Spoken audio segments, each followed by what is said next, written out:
ከዘፋኝ እስከ ፓስተር እያነጋገረ ያለው የቴዲ አፍሮ ኢትዮሪካ እዚህ ጋር ግን ያልተጠበቀ ፖለቲከኛን ወደ መድረክ በንዴትና በልህ የጋበዘ ሆኗል።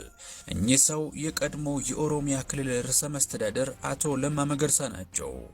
ከፖለቲካው መድረክ ርቀው የቆዩትና በአንድ ወቅት የለማዊነት ፍልስፍና ጠንሳሽ የነበሩት አቶ ለማ መገርሳ የቴዲን አልበም ተከትለው የሰጡት ትችት የብዙዎችን ቀልብ ስበዋል። ቴዲ አፍሮ በግጥሞቹ የሚናፍቃት ኢትዮጵያ በነገስታትና በፊውዳል መዋቅር ላይ የተገነባችውን የጥንቷን ኢትዮጵያ ነው የሚሉት አቶ ለማ ያቺ ቴዲ የሚቃተትላት ሀገር በ1966 ዓ.ም በህዝባዊ አብዮት መቃብሯ ተቆፍሯል። በመሆኑም አርቲስቱ የሞተን ስርዓት እያስታወሰ ከማልቀስ ወጥቶ ወቅታዊውን እውነታ ሊረዳ ይገባል ባይ ናቸው። ቴዲ አፍሮ አዲስ አበባ የማንነት ፖለቲካ ሰለባ ሆናለች የሚል ስጋቱን ሲያንጸባርቅ በፍቅር ጠርተው ከዳር እስከ ዳር መሃል ገቡና አቆሙን ከዳር በሚለው ስንኙ ማህበራዊ መገለልን ተርኳል። አቶ ለማ ግን ይህንን ትርክት በጽኑ ይቃወማሉ። እንደሳቸው ገለጻ እንደ ሸገርና ለገጣፎ ባሉ አካባቢዎች የሚገነቡ ዘመናዊ ቪላዎች በባለሀብቶች ምርጫ እንጂ በፖለቲካ ማፈናቀል ምክንያት የመጡ አይደሉም። ከተማ ስትሰፋ መሃል የነበረው ነዋሪ ወደ ዳር መውጣቱ የተፈጥሮ እድገት እንጂ መገለል ተደርጎ ሊወሰድ አይገባም ሲሉ በከተማ ልማትና በፖለቲካዊ ጫና መካከል አለ ያሉትን ልዩነት አስረድተዋል። የአቶ ለማ ትችት መች በዚያ በቃና ይልቁንም ወደ አርቲስቱ የግል ህይወትም ዘልቋል። አርቲስቱ እጅግ ዘመናዊና የተደላደለ ኑሮ እንደሚኖር በመጥቀስ ተገፍተናል የሚለው የለቅሶ ዜማ ከእውነተኛው የህዝብ ችግር ጋር የማይገናኝ የቃላት ጨዋታ ነው ብለውታል። ይህም በወቅታዊ የፖለቲካ ስሜት ተጠቃሚ ለመሆን የሚደረግ ጥረት እንጂ የአርቲስቱን የኑሮ ደረጃ የማይወክል መሆኑን በማመልከት የ8 ዓመታት ቆይታው ለህዝብ ድምጽ ለመሆን ሳይሆን ለንግድ ስኬት እየታለመ ነው የሚል ትችትም ሰንዝረዋል። በቴዲ አፍሮ አዲስ አልበም የተለያዩ አስተያየቶች ሲሰጡ አይተናል። አንድ አስተያየት ግን በጣም ትኩረትን ስለሳበው በሱ ላይ ያዘጋጀሁትን ነው የማቀርብላችሁ። እስከ መጨረሻው ብትከታተሉኝ ደስ ይለኛል። ከቻላችሁም ደግሞ ሼር አድርጉት ለምትወዱ ሰው። የቴዲ አዲሱ ኢትዮሪካ አልበም የእይታ ክብረ ወሰኖችን እየሰባበረ በሚገኝበት በዚህ ወቅት በተለይም ዳስጣል ወይንም አንሳው የተሰኘው ዜማው ሰፊ የፖለቲካና የማህበራዊ ሚዲያ ክርክሮችን አስነስቷል። ከነዚህም መካከል ጃራ ቦሩ የተባሉ የማህበራዊ ሚዲያ ተጠቃሚ ያሰፈሩት አስተያየት የብዙዎችን ትኩረት ስቧል። ጽሑፉ በዋናነት በኢትዮጵያ የፖለቲካ ትርክቶች ውስጥ ያለውን የሁለትዮሽ ሚዛን ወይም ደብል ስታንዳርድ እና የመንግስት ትችትን ወደ ብሔር ጥላቻ ለመቀየር የሚደረገውን ጥረት አጋልጧል። አንደኛ አድሏዊው የማህበራዊ ሚዲያ ፍርድም። አስተያየት ሰጪው ጽሑፉን የሚጀምሩት ግልጽ የሆነ ንጽጽር በማቅረብ ነው። ሶና ታከለ የተባለ አርቲስት በተወሰነ ብሔር ስም አዲስ አበባን የኛ ብቻ ናት ነጤዎች አያውቁም የሚል ይዘት ያለው አግላይ ዘፈን ሲያወጣም ጽድቅ ነው ተብሎ ጭብጨባ ይቸረዋል። በሌላ በኩል ግን ቴዲ አፍሮ በሀገሩ ጉዳይ ከመሃል ተገፍተን ዳር ቆምን ሲል መዓት ይወርድበታል። ይህ የፖለቲካ አስመሳይነት መጀመሪያም የራስን ነውረኞች ማረምን እንደሚጠይቅ ጽሑፉ ሞግቷል። ሁለተኛም ከማዕከል መገፋት አዲስ አበባን ብቻ አይወክልም። ጃራ ቦሮ የቴዲን ስንኞች በተጨባጭ የፖለቲካ ማሳያዎች ይተነትኑታል። ከመሃል ተገፍተን ዳር ቆምን የሚለው ሐረግ ከአዲስ አበባ መገፋትን ብቻ ሳይሆን ከውሳኔ ሰጭነትና ከስልጣን መገለልን እንደሚያሳይ ያብራራሉ። ለዚህም የኦነግና የኦፌኮ ፓርቲ ቅርንጫፍ ጽሕፈት ቤቶች በአዲስ አበባ መዘጋታቸውና ቴክኒካሊ ከምርጫ ውድድር ውጪ መደረጋቸውን እንደ ቋሚ ማሳያ አቅርበውታል። 3 አገር እየፈረሰች ነው የሚለው እውነት ሲፈተሽም በቴዲ አፍሮ ሙዚቃ ውስጥ የተንጸባረቀው የሀገር መፍረስ ስጋት የዘውትር እውነታ መሆኑን ጽሑፉ ያስረግጣል። ዜጎች ከአንድ ክልል ወደ ሌላ ክልል በሰላም መንቀሳቀስ አለመቻላቸው፣ የሕግ የበላይነት መጥፋት፣ እገታና ዘረፋ እንዲሁም ጣሪያ የነካው የኑሮ ውድነት ሀገር የመፍረስ አደጋ ላይ መሆኗን የሚያሳዩ ምልክቶች መሆናቸውን ጠቁመዋል። ይህንን እውነት ቴዲ ብቻ ሳይሆን ሌሎች ፖለቲከኞች የሚናገሩት ሀቅ ነው ብለዋል። 4 የትችት ጠመዝማዛነት። ጽሑፉ አንድ ትልቅ መልእክት ያስተላልፋል። አርቲስትም ሆነ ማንም ግለሰብ በስልጣን ላይ ያለው መንግስት ሲተች ትችቱን ሆን ብሎ ጠምዝዞም ከተወሰነ ብሔር ጋር በማያዝ የፖለቲካ ትርፍ ለማግኘት መሞከር ስህተት ነው። መንግስትን መተቸት ብሔርን መተቸት አይደለም በማለት የትረካ ጠለፋውን አውግዘዋል። እናንተስ ምን ትላላችሁ? የዘውትር የመረጃ ምንጫችሁን ሰብስክራይብ አድርጉት። በቀጣዩ መረጃ እንገናኝ። ሰበር መረጃ ተሰምቷል። የቴዲ አፍሮ ባለቤት እንግዲህ በዛሬው ዕለት እጅግ በጣም በሐዘን ፊቷ ተሞልቶ ታይቷል።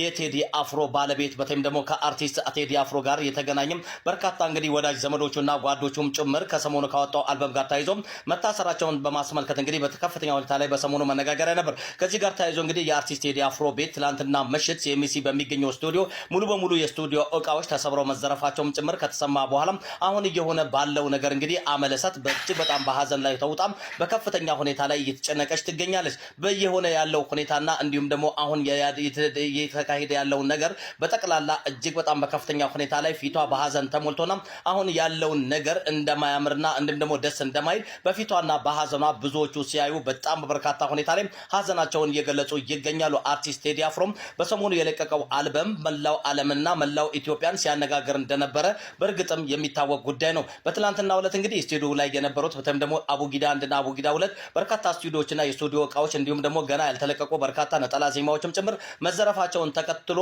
አመለሰት በሐዘን ፊቷ ሙሉ ተሞልቶ በሐዘን እያለቀሰችና እያነባች የሆነ ያለውን ነገር ለመግለጽ እየሞከረችበት ሂደት በርካቶቹን በሚዲያ እየተቀባበሉት እያነጋገረ ነው።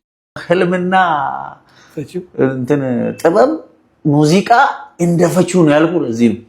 One of Ethiopia's most prominent musical figures, Teddy Afro, is reportedly facing intimidation and harassment just days after the release of his long-awaited studio album, Itorika.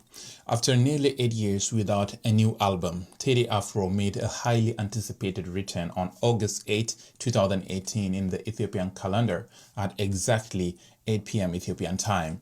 The release quickly went viral, topping YouTube charts across regions including Europe, North America, and Australia. The album carries a strong message calling for unity, justice, and genuine reform.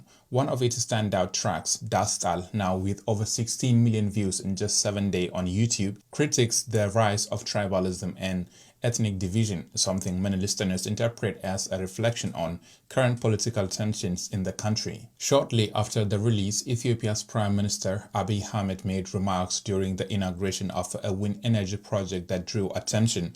Without directly naming the artist, he stated that any individual who wants to destroy what we have built should be plucked outright. He also used an analogy comparing himself to an eagle and critics to crows, common widely perceived as directed at Teddy Afro. The escalation of incidents are as follow. In the days that followed, security concerns began to intensify.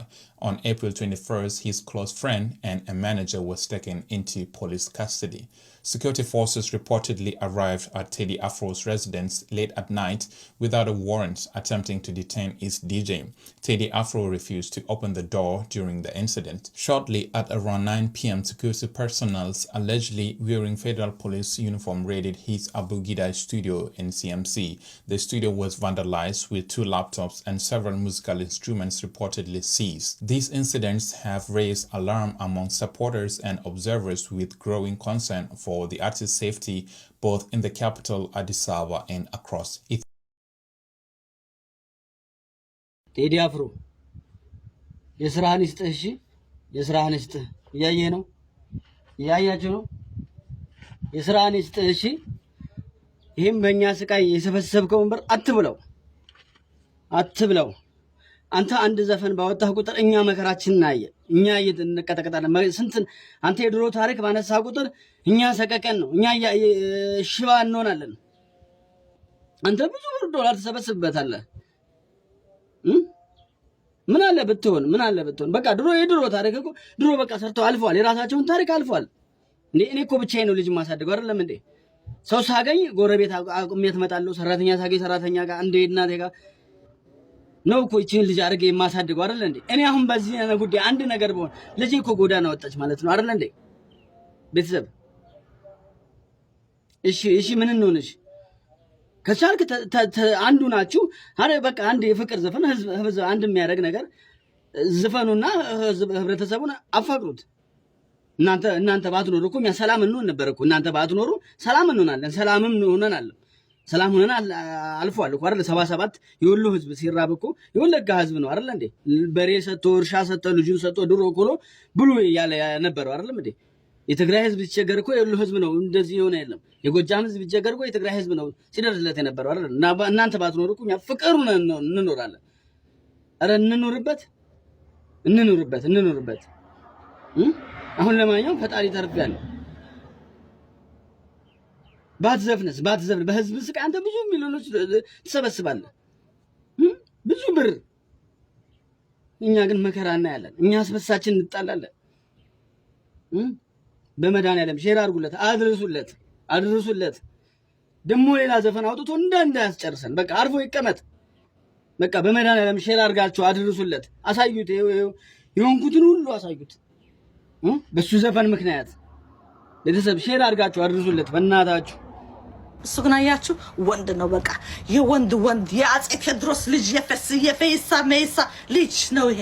እዛ አገር ሆኖ የፈለቀው በቃ ዘፈን። አሁን ቢያስረው ዶክተር አፊ ቢያስረው ውጊያ እንከፍታለን እኛ ቀላል ኤርትራውያን ከቴዲ አፍሮ ጎን ነው የምንሆነው። ጎበዝ እወዳለሁ እኔ በቃ ጎበዝ ደስ ይለኛል። በቃ ጎበዝ ደስ ሽንታም አልወድም። በቃ ሽንታም የሆነ ስብ ያስጠላኝ። ጎበዝ እንደ ቴዲ አፍሮ ግን አይ ላቭ ዩ ቴዲ አፍሮ በቃ 4 ነጥብ ቱልቱላ ትክክል ያሳምምሻል። ትግግር ስናገር ቱልቱላ ትይኛለች። የቱልቱላ ወላ ይሁን ይሄ ፍጥጥ ያለ ጽድት ያለ ሀቅ ነው። ይሄ ቴዲ አፍሮ ጎበዝ ነው። በቃ ጎበዝ ንጉስ። በቃ አይገርምሽም? ስለ ክልል አያስብም እሱ ስለሙሉ ኢትዮጵያ ያስባል። Hello everyone. I want everybody to be the voice for the voiceless, famous singer of Ethiopia, Teddy Afro. Teddy Afro released an album last week Thursday, and it has been viewed by over 100 million on YouTube. And the government is threatened by him. The first day he released an album, they went to his house and wanted to talk to him and try to prison him, and they couldn't do it, so they left. At the same day, they prisoned over 150 people because they were listening to his music. The third day, they went and got his spokesman as well as his assistant manager, and they put him in jail. And today, Thursday, they went to his studio and broken and got everything he had in there, the laptop, the speakers, the albums, any new trucks, whatever, they took all there. A lot of people are threatened by the government if they are listening to his music. Any radio or TV stations are not allowed to put Teddy Afro music. Any one of them, they cannot do it. Any TikToker, that famous TikToker living in Ethiopia, they're not allowed to put his music trend on TikTok, YouTube, or anywhere. So, I want everybody to tag Dalen, our brother, that making news all over social media. He got over 20 million subscribers. When he count followers, as well as you can tell to Fox News, BBC, CNN, BBC Africa, Al Jazeera, and all of them, please share this video to them. And a lot of Ethiopians, that I didn't talk about it because I don't have that much time to say things about Ethiopia. Ethiopia has been in war for the last 8 years. Teddy Afro give this government a chance to fix a little bit about our people, not a lot, just a little bit. But unfortunately, the government is not budging about anything. That being said, our people are threatened by this government. Anybody that living in Ethiopia and writing on Facebook or Twitter or making a video about, don't like the government or whatever the case may be, they're going to be prisoned. So if you are in Ethiopia writing anything against the government, you'll be jailed. There's no freedom in Ethiopia. For example, me, I live in America. That's the reason why I'm speaking about this, because I know about the freedom of speech, that I can say if I like something, I can say it. If I don't like, I can say it as well. But in Ethiopia, they don't got that kind of freedom whatsoever. The reason for the capital city, Addis Ababa, being cleaned and being good, because the United Nations of Africa is there. That's the only reason the building is there. That's the only reason a lot of people might go there from Africa for meeting, for whatever the case may be. That's the only reason they make it a little bit cleaner compared to other regions. If you go to other regions, or if you go out a little bit of the capital city, a lot of people are starving. A lot of people are homeless. A lot of people don't have anything whatsoever. They're starving to death right now. Millions of our people are displaced. Millions of our people are in jail. So I want everybody to know Teddy Afro is in danger. Teddy Afro is the next victim, just like they did Hachalu Hundessa. Hachalu Hundessa was unalived by the government of Ethiopia. He was a famous Oromo singer, is unalived by the government of Ethiopia. Now they go to Teddy Afro. They're doing this for generations. They were doing years for generation for years. So that being said, for the last 8 years, Ethiopia has been in hell. So I want everybody to understand and to investigate what's going on about the music. The music is very lovely. It's about peace, as I said before. It's about unity. It's about, please give Ethiopian people a chance to live in their own country. That was all the song about. And the government didn't like this. Unfortunately, his family is threatened by the government. Teddy Afro himself is threatened by the government. Anybody that is associated with Teddy Afro has been threatened or been jailed. So I want everybody to know and to speak up and also be voice for Teddy Afro on any languages that you know. If you know Arabic, please do it. If you know Dutch, please do it. If you know English, please do it. As well as if you know any languages that you know, please be voice for Teddy Afro.